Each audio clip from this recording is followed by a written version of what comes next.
Czy moment, w którym zostałeś ojcem, zmienił twoje podejście właśnie do życia, do Oj tak, aktywności, absolutnie. do Znaczy, wszystkiego? jeśli chodzi o podejście do aktywności, nie. W ogóle dzieci obserwują nas od samego początku. I jeżeli gdzieś obraz tego ojca był, który kładzie nacisk na sport, na zdrowe odżywianie, na zdrowe funkcjonowanie, to siłą rzeczy było to, że Bruno zainteresował się sportem. Wspólnie spędzony czas, czy to na sali, na macie, na rowerach, na piłce nożnej, to jest najlepszy czas, jaki możemy zrobić razem. Chciałbym, żeby to szło w tą stronę, żebyśmy zaczęli postrzegać mężczyznę też jako osobę, która czuje, ma swoje problemy, boryka się z depresjami, bo też mam takie poczucie, że ciągle istnieje ten stereotyp faceta, który nie do końca może sobie pozwolić na słabości. Myślę, że taką najważniejszą rzeczą, którą jest w stanie zapewnić, że mężczyzna wybierze się do lekarza i pomyśli o tym, jest partnerka, jest kobieta. Sport jest odpowiedzią na wiele pytań i problemów, szczególnie młodego człowieka. Do wysłuchania podcastu Wygrywaj Zdrowie zaprasza grupa LuxMed. Dzień dobry. Wraz z Michałem witamy serdecznie w kolejnym odcinku podcastu Wygrywaj Zdrowie. A naszym gościem dzisiaj jest Michał Będzimirowski, znany w sieci jako Modny Tata. Jedna z najbardziej rozpoznawalnych postaci w polskim świecie kontentu parentingowo-lifestyle'owego. Od lat konsekwentnie pokazuje, że ojcostwo nie wyklucza dbania o siebie, o własne pasje, o formę fizyczną i estetykę życia. Doktor nauk społecznych i wykładowca. Modny Tata, powiedz nam, skąd wzięła się ta nazwa? Dzień dobry, cześć, na dzień dobry. Modny tata, skąd się wzięła? Wiesz co, absolutny przypadek. Kiedyś leżałem na kanapie i gdzieś tam myślałem nad swoim życiem, co nowego, co fajnego wprowadzić w nim, coś kreatywnego. Też w kontekście właśnie pokazywania tego ojcostwa, bo ten pomysł zrodził się w momencie, kiedy Bruno się urodził. I w tamtym okresie, to Bruno się urodził w 2014, w tamtym czasie w ogóle bardzo mało mówiło się o ojcostwie. Przede wszystkim prym wiodła właściwie kwestia związana z macierzyństwem, z pokazywaniem matek, jak się pięknie odnajdują w tym macierzyństwie i tak dalej. Natomiast ten temat ojca gdzieś tam był poboczny i nie za dużo się o nim pisało, nie za dużo się o nim mówiło. I tak sobie stwierdziłem, że fajnie by było pokazać to ojcostwo z mojej perspektywy, ojcostwo, na które bardzo się cieszyłem i którym chciałem się dzielić. I tak delikatnie, małymi kroczkami gdzieś się ten pomysł zajawił, żeby wejść w social media. Bo było to Instagram w ogóle gdzieś tam też na początku raczkował, szczególnie jeśli chodzi o mężczyzn, bo już tam dziewczyny były. Natomiast kiedyś tam leżałem z żoną na kanapie w salonie i myśleliśmy właśnie nad nazwą, która by była taka najbardziej adekwatna do tego pomysłu.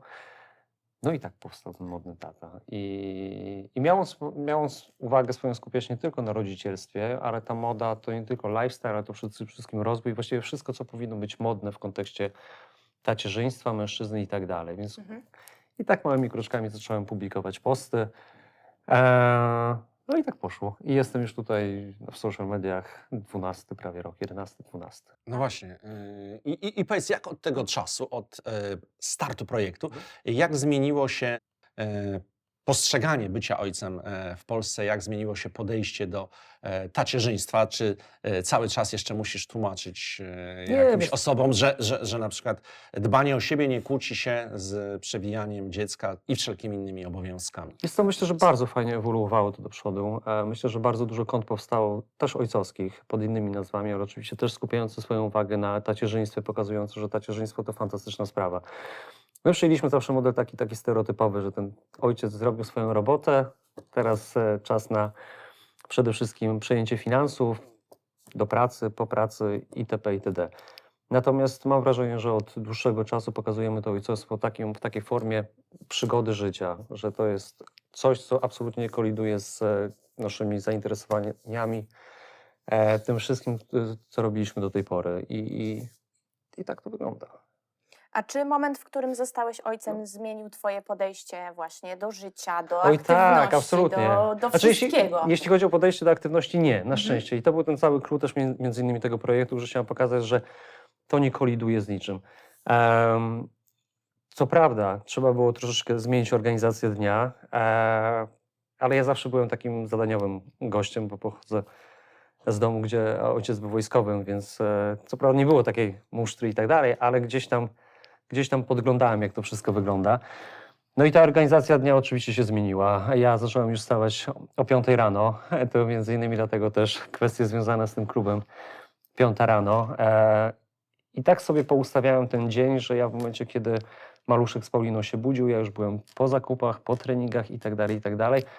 I zacząłem o tym mówić też w social mediach, że można robić dalej swoje rzeczy, nie rezygnować z siebie, z dbania o siebie, tylko trzeba troszeczkę przeorganizować ten dzień. Czyli trochę to takie modne hasło, że to wszystko jest kwestią organizacji. To jest... Wszystko jest kwestią organizacji. Wszystko jest kwestią organizacji, całe życie.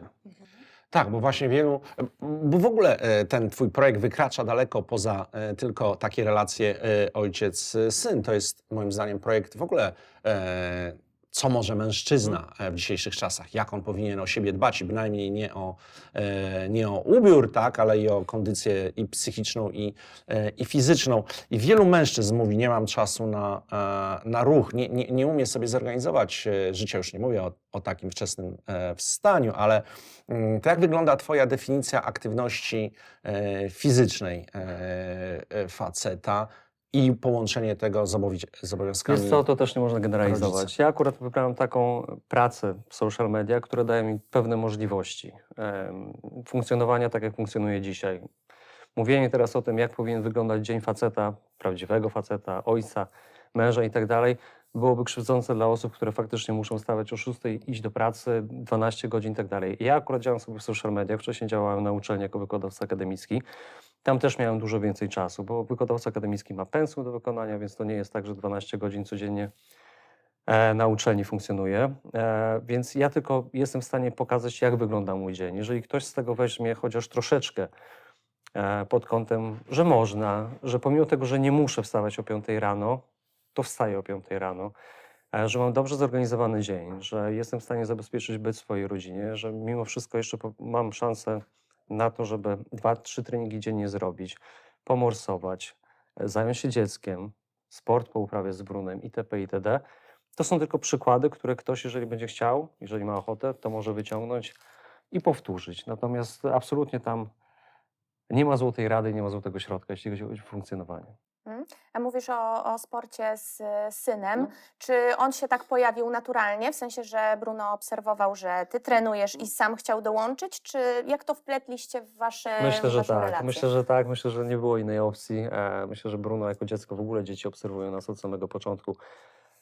I jeżeli gdzieś obraz tego ojca był, który kładzie nacisk na sport, na zdrowe odżywianie, na zdrowe funkcjonowanie, to siłą rzeczy było to, że Bruno zainteresował się sportem no i całe szczęście, bo teraz wspólnie spędzony czas, czy to na sali, na macie, na rowerach, na piłce nożnej, to jest najlepszy czas, jaki możemy zrobić razem. No właśnie, no to jak wygląda taki wasz trening? Co trenujecie razem? Wiesz co, ostatnio jest piłka nożna od zawsze, także to całe szczęście. Natomiast ostatnimi czasy koszykówka i MMA. Także to są takie trzy właściwie sporty, które udaje nam Ale się razem. W przypadku dziecka MMA to Nie. pady, rozumiem, tak? Czy- Tak. To jest fantastyczna sprawa dla dzieci, taka ogólnorozwojówka. On ma prywatnego trenera oczywiście, do którego chodzi raz, 2 razy w tygodniu. I w ogóle sporty walki, pomimo tego, że wydaje nam się na dzień dobry, że to nie są sporty dla dzieci, uważam, że to są najlepsze rozwojówki, bo to są pady, przewroty, nauka upadku, kontrola swojego ciała itp. itd. Więc to jak najbardziej. A pomysły na dyscypliny wychodzą od syna, czy bardziej od ciebie? Nie ode mnie. Ja w żadnym aspekcie nie rzucam Brunowi to, czym ma się interesować albo jaki sport ma uprawiać. To jest wszystko naturalnie. Jedynym moim obowiązkiem jest to, żeby go wesprzeć w tym i dać mu na przykład możliwość potrenowania i zobaczenia, czy jestem zainteresowany. Tak, absolutnie. Po raz kolejny tutaj w naszym podcaście spotykamy się z kimś, kto zachęca dzieci do trenowania sportów walki, na przykład judo, że to, tak jak mówisz, uczy samoświadomości własnego ciała, ale też i takiej pewności siebie, takiej... Ale też pokory, też spokoju, opanowania. Dużo elementów takich składowych, które na pewno przydadzą się w życiu. Wspominałeś tutaj i może dopytajmy naszego gościa o ten klub 505. Jaka była tego idea? Jak na to wpadłeś? Jak to od strony technicznej wygląda? Bo my rozmawiamy tutaj w dzień, a ty wiemy, że wstałeś dzisiaj znów o 5:05. Czy była walka z budzikiem, czy to już jest teraz organizm inaczej by nie umiał? Myślę, że organizm by nie umiał. Walki z budzikiem już nie ma. To jest kwestia przyzwyczajenia się organizmu, ale przede wszystkim głowy do tego, że to już nie jest na zasadzie, że dzwoni budzik, ja się zastanawiam, czy mam wstać, bo największym problemem jest to, czy wstać, czy nie wstać i zadawać sobie to pytanie, bo wiadomo, że nie wstać daje ci z tyłu głowy odpowiedź. Kiedy dzwoni budzik, ja po prostu udaję się do łazienki, to jest taki mechanizm i tam już jak człowiek jest w łazience, to się budzi. Co mi to daje? To przede wszystkim daje mi przewagę nad resztą świata, że tak delikatnie powiem, jeśli chodzi o długość dnia. Daje mi to możliwość robienia dużo większej ilości rzeczy kreatywnej w ciągu dnia, popracowania dłużej. Mam ten mechanizm taki wypracowany, że po tym treningu zawsze jedę po zakupy, po świeże bułeczki dla Bruna i tak dalej.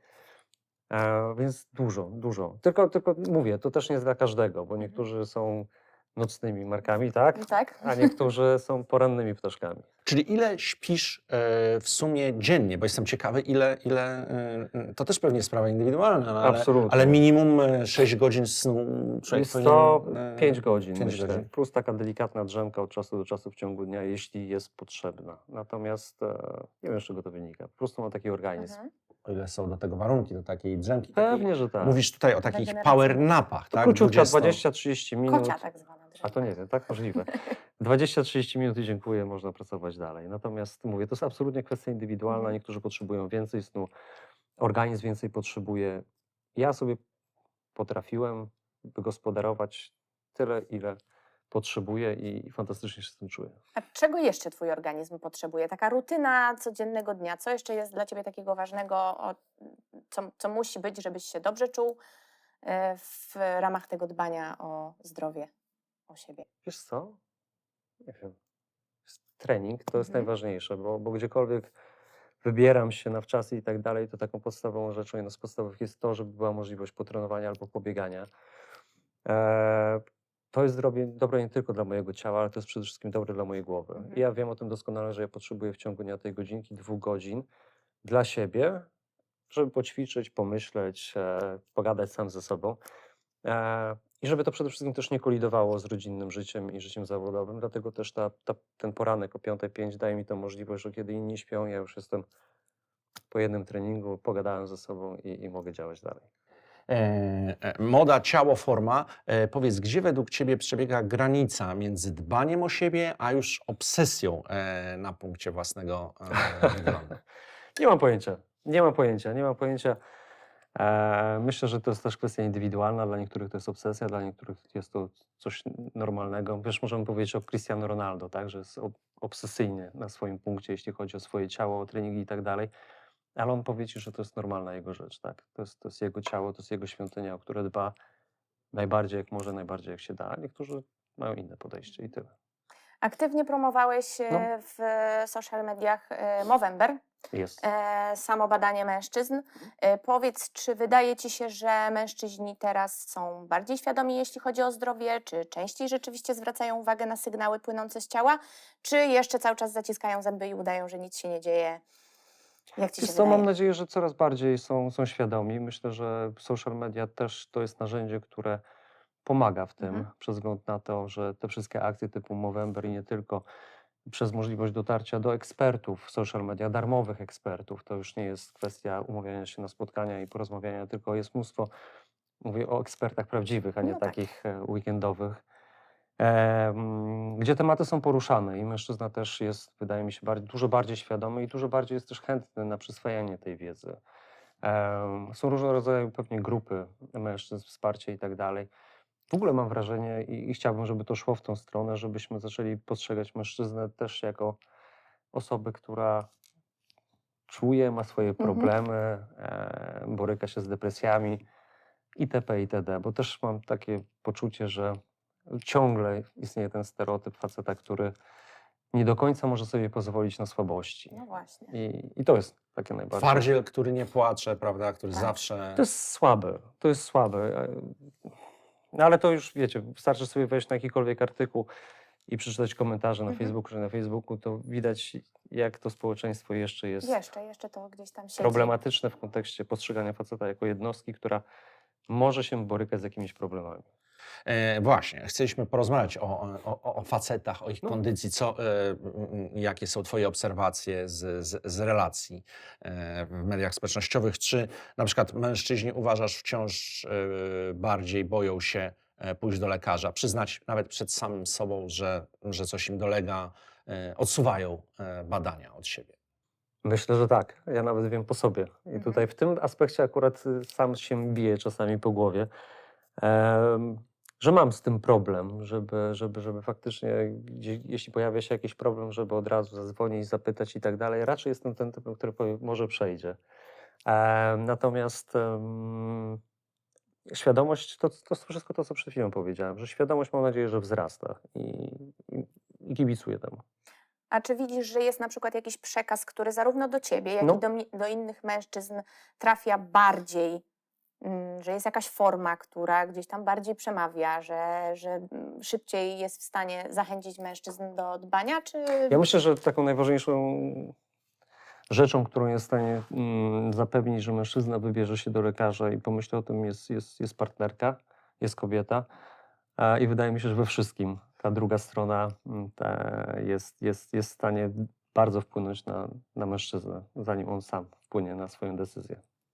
I tutaj wsparcie właśnie drugiej strony Tak, jest bardzo ważne. stąd nawet część kampanii Movember była adresowana do Do pań. partnerek, tak, żeby wyślijcie swojego faceta. Widziałem właśnie. I to jest żeby- bardzo mądre, bardzo Tak. fajne, bo faktycznie no my mężczyźni tak mamy. No, to jest chyba taka nasza natura, że gdzieś tam albo nie myślimy o tym do końca, albo nie chcemy się przyznać do czegoś i tak dalej. Natomiast faktycznie, kiedy żona, partnerka powie, że trzeba się iść zbadać, to idziesz i tyle. A czy uważasz, że Twoich odbiorców, No.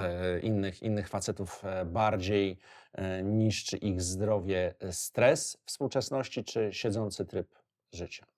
Wiesz co, my w ogóle żyjemy, mam wrażenie, w czasach, w których jesteśmy bardzo przebodźcowani przez wszystko i przez wszystkich. Myślę, że stres jest chyba takim największym problemem. Siedzący tryb życia nie, bo mamy bardzo dużo możliwości, jeśli chodzi o uprawianie tego sportu. Tego sportu jest teraz, o Jezu, do wyboru, do koloru i jesteśmy w stanie faktycznie się ruszyć. Natomiast stres, świat, w którym żyjemy, wojny, nie wojny, problemy ekonomiczne, rodzinne, społeczne, kulturowe itp. itd. Jeżeli ktoś jest wysoko wrażliwą osobą, a tego jest coraz więcej, mam wrażenie, to faktycznie jest problematyczne dla takiego zdrowego funkcjonowania. Bo nie da się ukryć, że jeśli chodzi o zdrowie fizyczne i tak dalej, to i tak najważniejsza jest głowa, bo tutaj głowa odpowiada za to, żebyś się ruszył w końcu. A jeżeli jesteś przebodźcowany, jeżeli jesteś osobą, która nie jest w stanie dobrze, odpowiednio funkcjonować, to też nie będziesz w stanie po prostu się zebrać i zadbać o swoje ciało. A jeśli ktoś jeszcze się nie zabrał, ale chce się zabrać, czy masz jakieś takie rady, od czego zacząć, od czego na pewno nie zaczynać i jak długo taka osoba musi czekać, żeby coś poczuć, że to wszystko... nie, Michał. Bo to jesteśmy tak- w styczniu, kiedy są Ja te wiem, ale Postanowienia. postanowienia nowe. Ja które wiem. znikają w lutym. Tak. Więc to nie będę się wypowiadał w tym temacie w kontekście mówienia, jakie są złote rady i ten. Ja za ciebie pompek nie zrobię, tak? Jak to dobrze się mówi. Jeżeli ty nie chcesz się ruszyć, to cokolwiek bym ci nie powiedział, to i tak, jeżeli nie będziesz chciał się ruszyć, to się nie ruszysz. Nigdy nie byłem osobą, która będzie się stawiała w tej pozycji, która będzie ci mówiła zrób, idź, zobacz i tak dalej. Nie chcesz, to nie, to jest tylko i wyłącznie twoja sprawa. Ja dbam o siebie, dbam o swoją rodzinę. Mogę ci ewentualnie pokazać, że dbanie o siebie to fajna sprawa, bo ja za chwilę mam 42 lata, wydaje mi się, że całkiem zdrowo się prezentuję, wyglądam, czuję i tak dalej.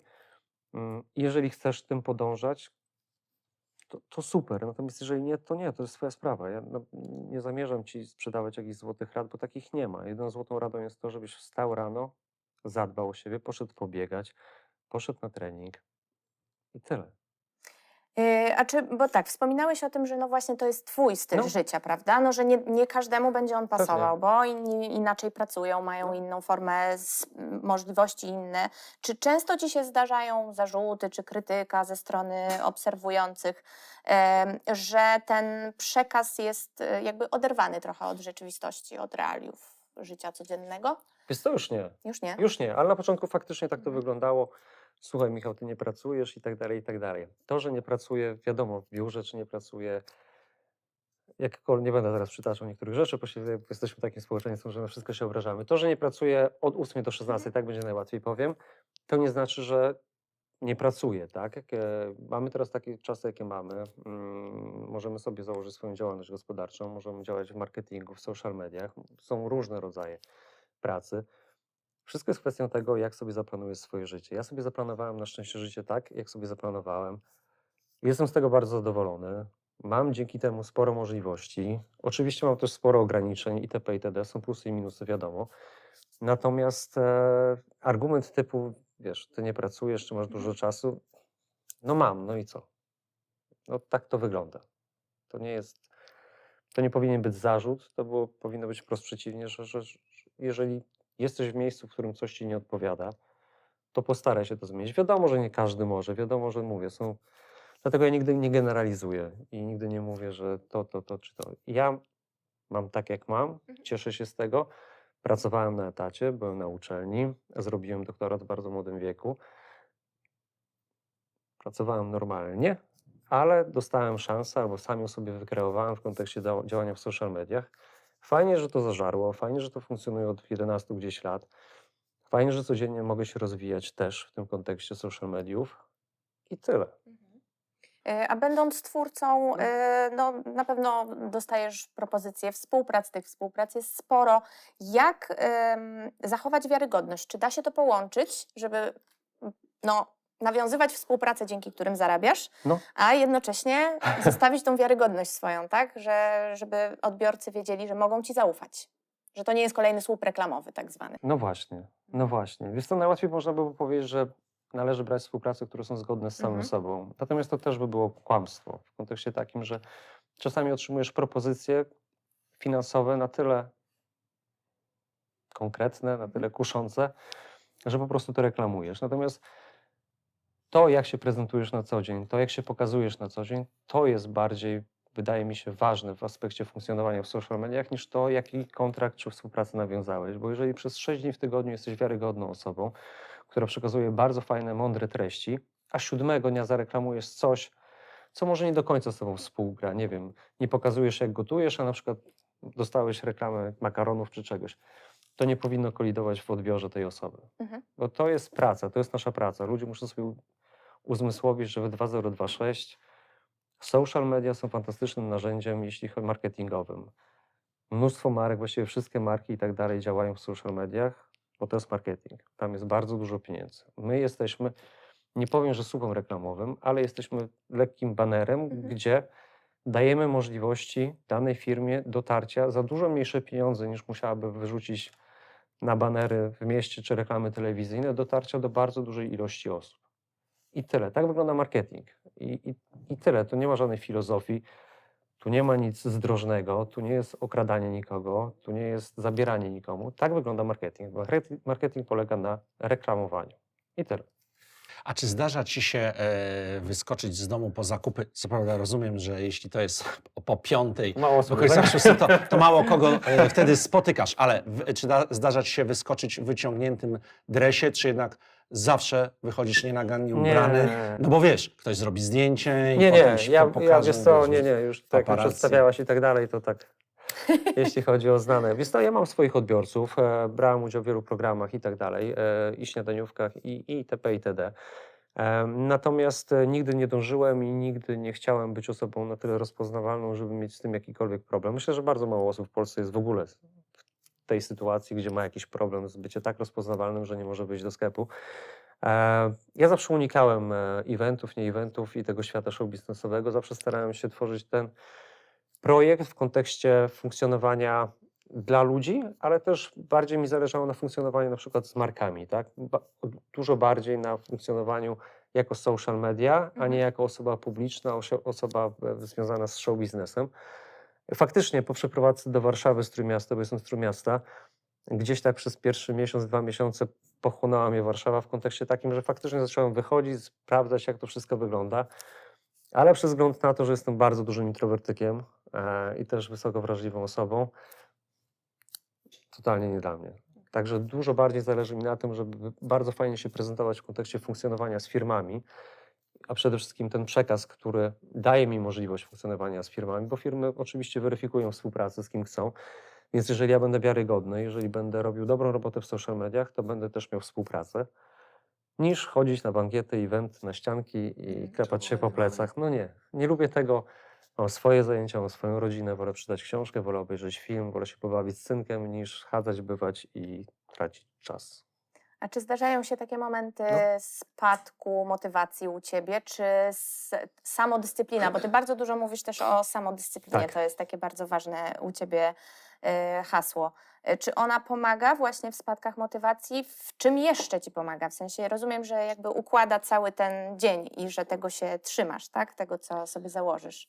Wiesz co, spadki motywacji na pewno są, zawsze są, wszędzie są i u każdego. To nie ma co do tego żadnych wątpliwości. Natomiast to hasło samodyscyplina, która faktycznie u mnie się pojawia właściwie zawsze, codziennie. Ja zresztą rozpocząłem taki cykl, który mam nadzieję niebawem zostanie jakoś wydany w innej w troszeczkę formie niż instagramowej, o samodyscyplinie. To jest to cały klucz tego wszystkiego. Zresztą doskonale wiecie, jeżeli nie macie motywacji, a macie w głowie to, że po prostu trzeba to zrobić, to trzeba to zrobić. I tak jak mówiłem na dzień dobry, ja jestem typem zadaniowca. Ja po prostu, wiesz, dzień wcześniej wiem, co mam do zrobienia i nie ma następnego dnia rozmyślania, czy mi się chce, czy mi się nie chce wstać. Od samego początku, od tej pobudki, od tego zadania sobie pytania, czy chce mi się wstawać o 6, o 5 na siłkę. Nie chce mi się, no nikomu by się nie chciało, naprawdę. Tylko kwestia polega na tym, żeby zrobić swoją robotę. Podoba mi się, bo to jest dla mnie też inspirujące, ta twoja taka polityka małych wygranych z samym sobą. Pewnie, że tak. Właśnie, żeby tworzyć tą samodyscyplinę, co jest trudne do wytworzenia. To jest bardzo trudne, natomiast ja też jestem zdania i też o tym bardzo mówię, że w dużej mierze, a właściwie przede wszystkim głowa. Dobry mindset. Ja wiem, że jest dużo ekspertów, którzy mówią o tym mindset, afirmacje itp. itd.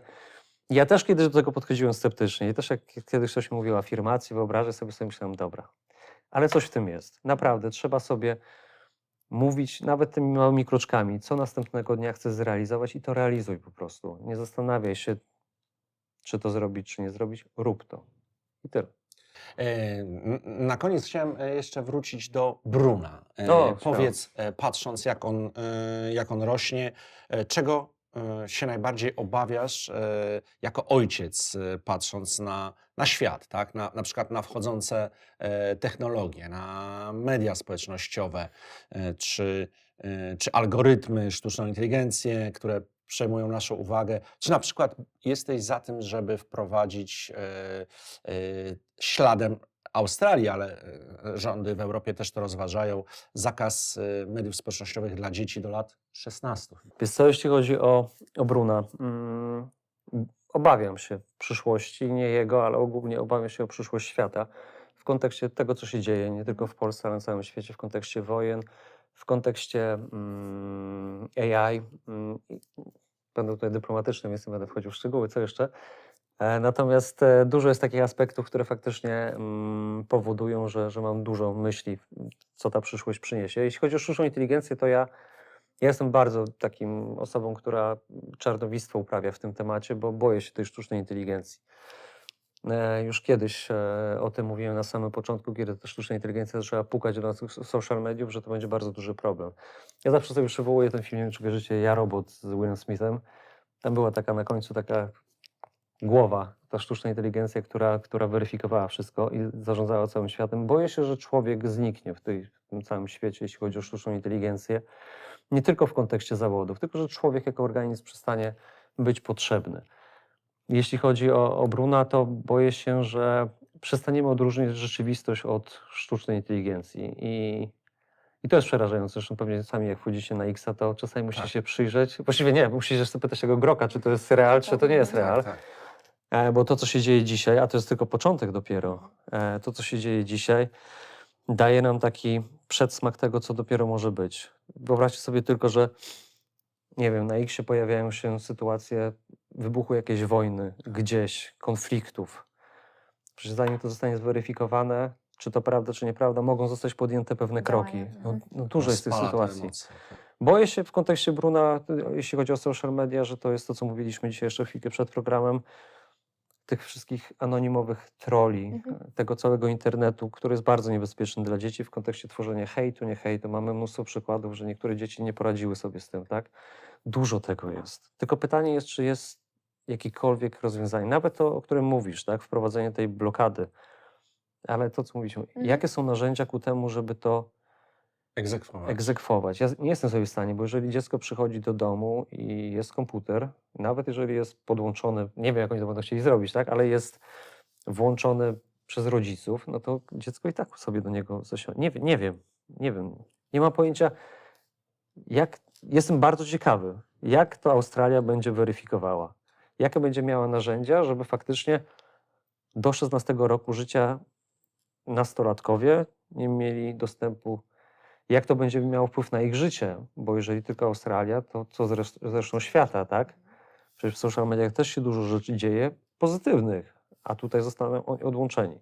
Dużo takich pytań jest. Natomiast A czy myślisz, że na przykład to, że Bruno jest tak osadzony troszeczkę w świecie tego sportu, No. czy sport jest w stanie, może nie to, że zniwelować No. zły wpływ, ale po pierwsze trochę odciągnąć od siedzenia z telefonem i w tych wszystkich platformach, a po drugie gdzieś nauczyć radzenia sobie na przykład bardziej z hejtem, z porażkami, z tym, co może nas spotkać w świecie internetowym? absolutnie, absolutnie. Sport, wydaje mi się, że Michał pewnie też potwierdzi, sport jest odpowiedzią na wiele pytań i problemów, szczególnie młodego człowieka.